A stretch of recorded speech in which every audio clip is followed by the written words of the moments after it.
హరే శ్రీనివాస 86వ శ్లోకం.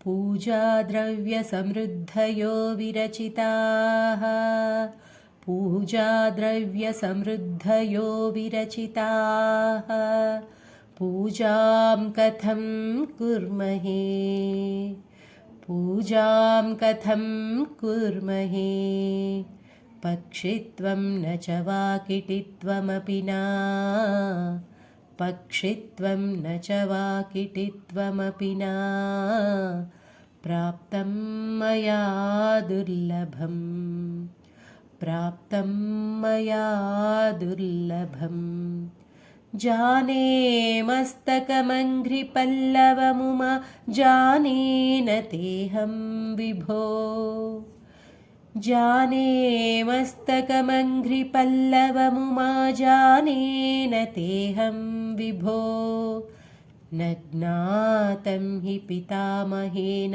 హరిణా న జ్ఞాతం హి పితామహేన హరిణా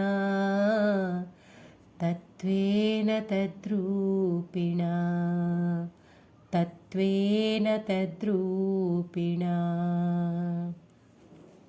పూజాద్రవ్యసమృద్ధయో విరచితాః పూజాం కథం కుర్మహే పక్షిత్వం న చ వాకిటిత్వమపి నా ప్రాప్తం మయా దుర్లభం జానే మస్తకమంఘ్రిపల్లవముమా జానేన తేహం విభో న జ్ఞాతం హి పితామహేన హరిణా తత్వేన తద్రూపిణా. 87వ శ్లోకం. అశనం గరలం ఫణీకలాపో అశనం గరలం ఫణీకలాపో వసనం చర్మ చ వాహనం మహోక్షః వసనం చర్మ చ వాహనం మహోక్షః మమ దాస్యసి కిం కిమస్తి శంభో మమ దాస్యసి కిం కిమస్తి శంభో తవ పాదాంబుజ భక్తిమేవ దేహి తవ పాదాంబుజ భక్తిమేవ దేహి. అశనం గరలం ఫణీకలాపో వసనం చర్మ చ వాహనం మహోక్షః మమ దాస్యసి కిం కిమస్తి శంభో తవ పాదాంబుజ భక్తిమేవ దేహి. 88వ శ్లోకం. యదా కృతాంభోనిధిసేతుబంధనః యదా కృతాంభోనిధిసేతుబంధనః కరస్థలాతః కృతపర్వతాధిపః కరస్థలాతః కృతపర్వతాధిపః భవాని తే లంఘితపద్మసంభవః భవాని తే లంఘితపద్మసంభవః తదాసి వార్చాస్తవ తదాసి వార్చాస్తవ భావనక్షమః భావనక్షమః యదా కృతాంభోనిధిసేతుబంధనః కరస్థలాతః కృతపర్వతాధిపః భవాని తే లంఘితపద్మసంభవః తదా శివార్చాస్తవ భావనక్షమః. 89వ శ్లోకం.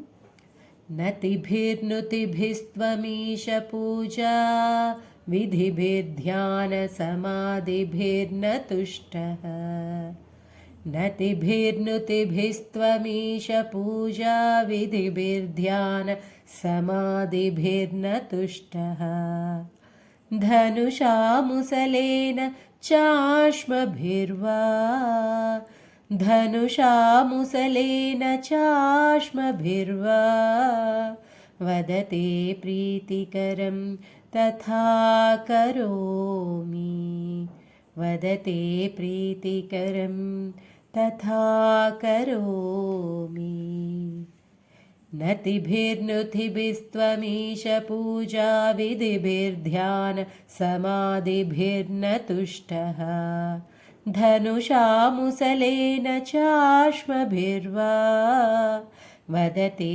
प्रीतिकरं तथा करोमि 90వ శ్లోకం वचसा चरितं वदामि शम्भोः वचसा चरितं वदामि शम्भोः अहमुद्योगविधासु ते प्रसक्तः अहमुद्योगविधासु ते प्रसक्तः मनसा कृतिमीश्वरस्य सेवे मनसा कृतिमीश्वरस्य सेवे शिरसा चैव सदा शिवं नमामि शिरसा चैव सदा शिवं नमामि वचसा चरितं वदामि शम्भोः अहमुद्योगविधासु ते